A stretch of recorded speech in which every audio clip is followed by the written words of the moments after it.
Numbers 16.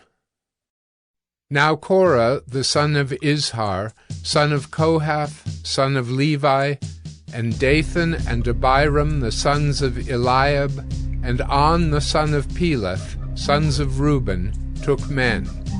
And they rose up before Moses with a number of the people of Israel, 250 chiefs of the congregation, chosen from the assembly, well-known men. They assembled themselves together against Moses and against Aaron, and said to them, "You have gone too far, for all in the congregation are holy, every one of them, and the Lord is among them.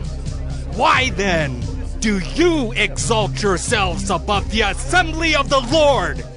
When Moses heard it, he fell on his face, and he said to Korah and all his company, "In the morning the Lord will show who is his and who is holy, and will bring him near to him.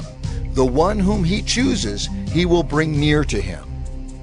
Do this: take censers, Korah and all his company, put fire in them, and put incense on them before the Lord tomorrow. And the man whom the Lord chooses shall be the Holy One. You have gone too far, sons of Levi." And Moses said to Korah, "Hear now, you sons of Levi, is it too small a thing for you that the God of Israel has separated you from the congregation of Israel to bring you near to himself, to do service in the tabernacle of the Lord, and to stand before the congregation to minister to them, and that he has brought you near him, and all your brothers, the sons of Levi, with you? And would you seek the priesthood also? Therefore, it is against the Lord that you and all your company have gathered together. What is Aaron that you grumble against him?" And Moses sent to call Dathan and Abiram, the sons of Eliab. And they said, "We will not come up. Is it a small thing that you have brought us up out of a land flowing with milk and honey to kill us in the wilderness, that you must also make yourself a prince over us?" Moreover, you have not brought us into a land flowing with milk and honey, nor given us inheritance of fields and vineyards. Will you put out the eyes of these men? We will not come up. And Moses was very angry, and said to the Lord, "Do not respect their offering. I have not taken one donkey from them, and I have not harmed one of them."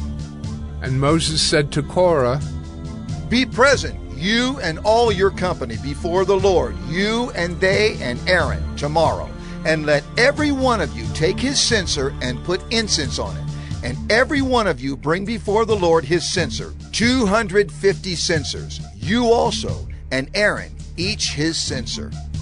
So every man took his censer and put fire in them, and laid incense on them, and stood at the entrance of the tent of meeting with Moses and Aaron.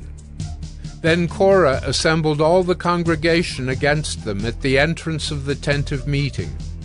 And the glory of the Lord appeared to all the congregation.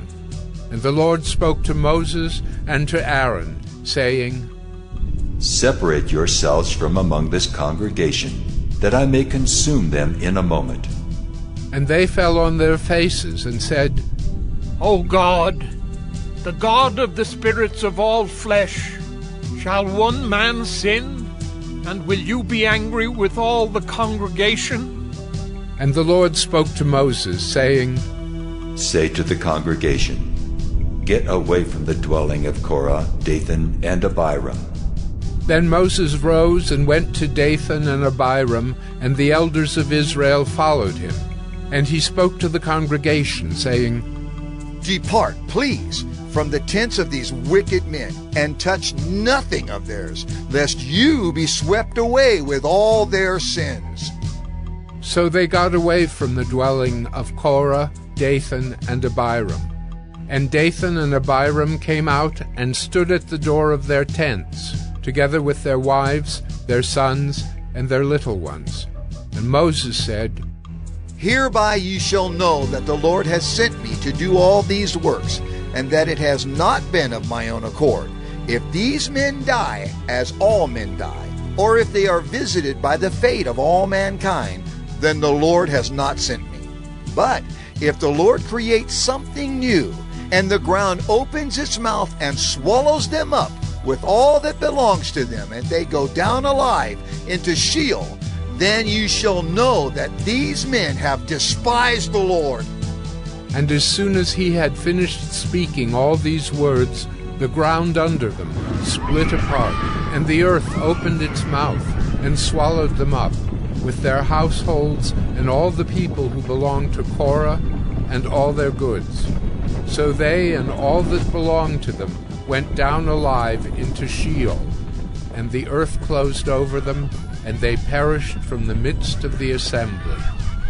And all Israel who were around them fled at their cry, for they said, "Lest the earth swallow us up!" And fire came out from the Lord, and consumed the 250 men offering the incense. Then the Lord spoke to Moses, saying, Tell Eleazar the son of Aaron the priest to take up the censers out of the blaze. Then scatter the fire far and wide, for they have become holy. As for the censers of these men who have sinned at the cost of their lives, let them be made into hammered plates as a covering for the altar. For they offered them before the Lord, and they became holy. Thus they shall be a sign to the people of Israel.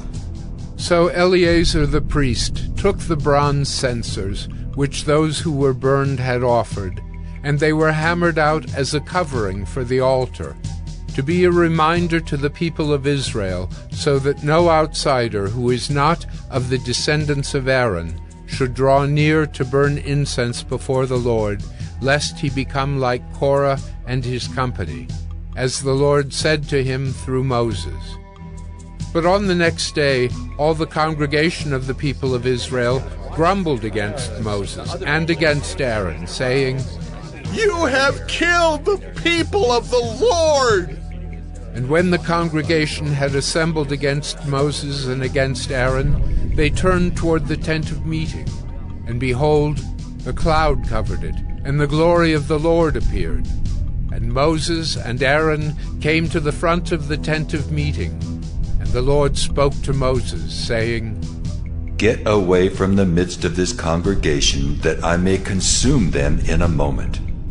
And they fell on their faces. And Moses said to Aaron, Take your censer and put fire on it from off the altar, and lay incense on it, and carry it quickly to the congregation, and make atonement for them. For wrath has gone out from the Lord. The plague has begun. So Aaron took it as Moses said, and ran into the midst of the assembly. And behold, the plague had already begun among the people. And he put on the incense and made atonement for the people. And he stood between the dead and the living, and the plague was stopped. Now those who died in the plague were 14,700, besides those who died in the affair of Korah. And Aaron returned to Moses at the entrance of the tent of meeting, when the plague was stopped. Numbers 17. The Lord spoke to Moses, saying, Speak to the people of Israel, and get from them staffs, one for each father's house, from all their chiefs according to their fathers' houses, 12 staffs. Write each man's name on his staff, and write Aaron's name on the staff of Levi. For there shall be one staff for the head of each father's house. Then you shall deposit them in the tent of meeting before the testimony where I meet with you.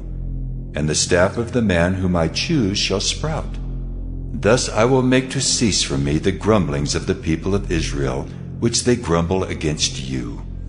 Moses spoke to the people of Israel, and all their chiefs gave him staffs, one for each chief, according to their fathers' houses, 12 staffs. And the staff of Aaron was among their staffs. And Moses deposited the staffs before the Lord in the tent of the testimony. On the next day Moses went into the tent of the testimony, and behold, the staff of Aaron for the house of Levi had sprouted, and put forth buds, and produced blossoms, and it bore ripe almonds. Then Moses brought out all the staffs from before the Lord to all the people of Israel. And they looked, And each man took his staff, and the Lord said to Moses, Put back the staff of Aaron before the testimony, to be kept as a sign for the rebels, that you may make an end of their grumblings against me, lest they die. Thus did Moses. As the Lord commanded him, so he did. And the people of Israel said to Moses, Behold, we perish. We are undone. We are all undone. Everyone who comes near to the tabernacle of the Lord shall die. Are we all to perish?